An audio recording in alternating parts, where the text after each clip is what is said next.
What's up, Tech Gang? In this video, I'm going to be going over a few reasons to avoid the Moto G Power 5G. There are a few reasons that I think I should make known, and obviously there's some people on the fence wanting to buy the Moto G Power 5G, and they're wondering if there's something out there that's better, and they may want a special feature that isn't on here, or some other stuff like that. So we're going to make everything known, and these are all of the reasons to avoid the Moto G Power 5G. Now, obviously, I'm not completely crapping on this device. I still think this is a decent device, and I think a lot of people are gonna like this. I think it has some beautiful stuff in it, like 256 gigabytes of internal storage. Obviously 5G capable at this price tag is pretty decent as well. It has a great display on this device. We have some decent RAM on here, and the stereo speakers in this device are honestly really good. So it has some good stuff, especially for people that like Moto Actions and Motorola. This is a decent device. Don't let me stop you from buying this, but we're gonna go ahead and start off with the first reason to avoid this device. All right, everyone, so the first one is going to be the operating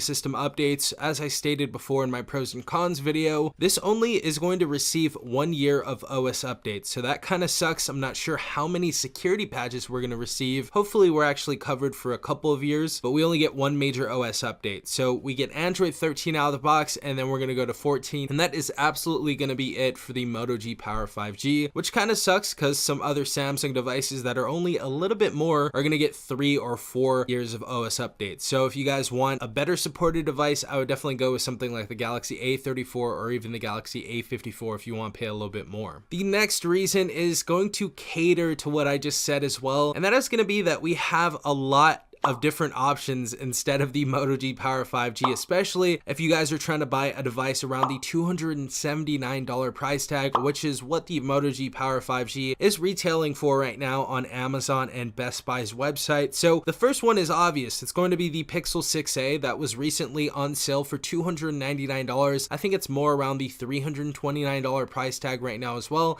and well under $300 if you guys would like to get a renewed option, if I might add. So if you guys want a really smooth running device, one of the best rated cameras in budget phones, or the absolute best camera in budget phones really, I would go with the Pixel 6a. Renewed or not, it's going to be obviously a better experience if you get it new. It wasn't used before, but renewed devices are basically brand new from Amazon. I've had a really good time with them, and of course you're gonna have the better updates, you're gonna have a better camera, you're going to have a better software experience, and you're going to have more features than the Moto G Power 5G as far as like NFC and stuff like that. And that brings me into the third reason to avoid this device. If you guys usually use NFC, this isn't going to have it. So if you guys check out at restaurants, or you're at Starbucks or something, or the store, and you forget your wallet and you have your credit card on your phone, this is not going to support that. So for anybody that uses NFC, I would skip this phone altogether because it does not have that. And of course, last but not least, we have our fourth reason to avoid this, and I've really found only 4 reasons to avoid this. If you guys have more, let me know in the comment section down below, but my fourth reason to avoid this is just gonna have to be the minor glitches and hiccups. As you guys know,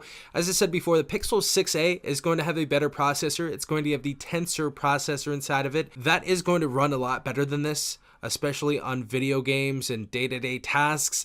This has hiccups and glitches still, guys, so this is definitely not a perfect device. It is decent, but the processor definitely lacks under some of the other processors like the Galaxy A54s and of course the Pixel 6a. So you guys can definitely find a lot better processors around this price tag, but if you guys still want the Moto G Power 5G, I can still recommend this device. I think it's a great device. I think it's one of the best devices right now, the most recent one that have Moto Actions, because I know a lot of people like Moto Actions. Of course, the 3 fingers for the screenshot, the chop to flashlight, and all of the other cool useful tools that Moto Actions brings. So if you guys are used to Motorola and you like Motorola, I can definitely recommend this, but those are just 4 reasons that I have to avoid this device if you guys are on the fence. But hopefully you guys enjoyed this video. Hopefully it did help you out. If you guys have any questions, of course, leave them in the comment section down below, but hopefully you guys have a great day.